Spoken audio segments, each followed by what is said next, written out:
Professor Smith. This is Jessica Wachowski, and I do my speech in front of Amanda Hello. and her one dog. Boop. The other dog ran away because I think she got tired of hearing me. Anyways, I begin my speech. Have you ever bought a car from a dealership before? I'm here to talk about my horrible experience and how I dealt with it in my past. And I'm going to break it down on why I actually needed the car, how they deceived me, and how I got out of the sale even after I signed the paperwork and gave them my down payment. First off is why I needed the car. This happened 7 years ago in Wilmington, North Carolina. I had 3 cars in front of me. I was the 4th car, and a red truck behind me smashed into the back end of my car, totaling out my car.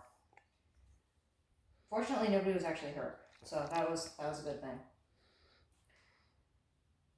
I didn't really want my Hyundai to get smashed into. I really liked it, and we had a lot of good times together, but that was in the past.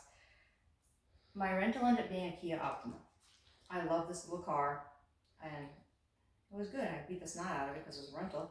But so one day I decided to go over to the Kia dealership and check out their Kia Optimas because I liked it. After arriving to the dealership, I was dodging salesmen, trying to look at it peacefully. I stopped at this one it was a used Kia. It was pretty much brand spanking new. It probably had like 10,000 miles on it. It was really low mileage. Fully loaded, everything. Leather seats, beautiful, beautiful car. So I guess one of the guys caught me from behind and kind of sneak attacked me, and he came up to me and started talking to me.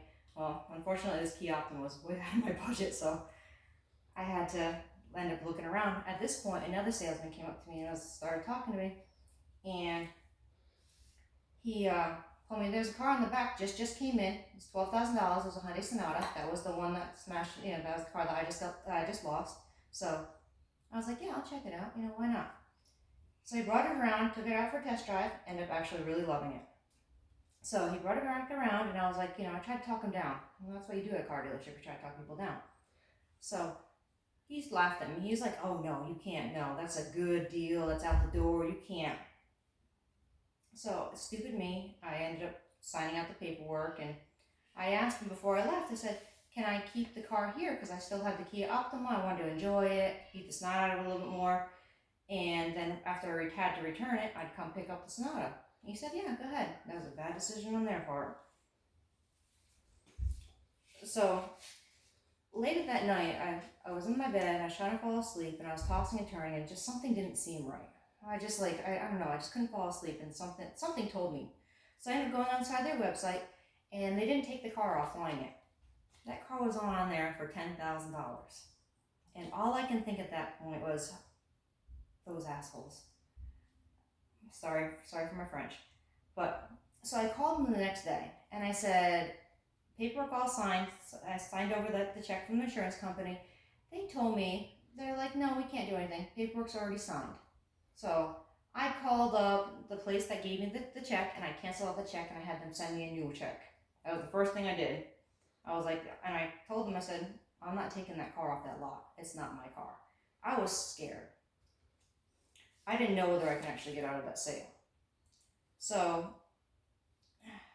at this point, this is how I ended up getting out of the sale. This is my third part of the speech. I went to a Nissan dealership, and I talked to a girl named Jessica. Awesome person, and I told her my story. And this next bit of information is really important and actually really nice to know. She told me that if you didn't drive it off the lot after the point of sale, it's actually not your car. And extremely happy. So always trust Jessica's, just saying.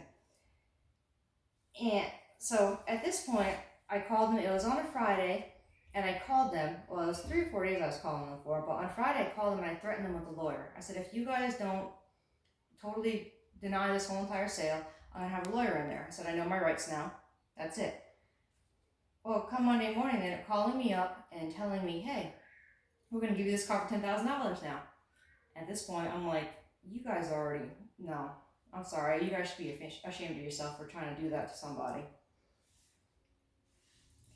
So my recap of the story is the reasoning why I chose that dealership, which I'll never go back to, how they deceived me, and last but not least, how I got out of that sale. The point of this story is do your research and always trust people named Jessica. Thank you.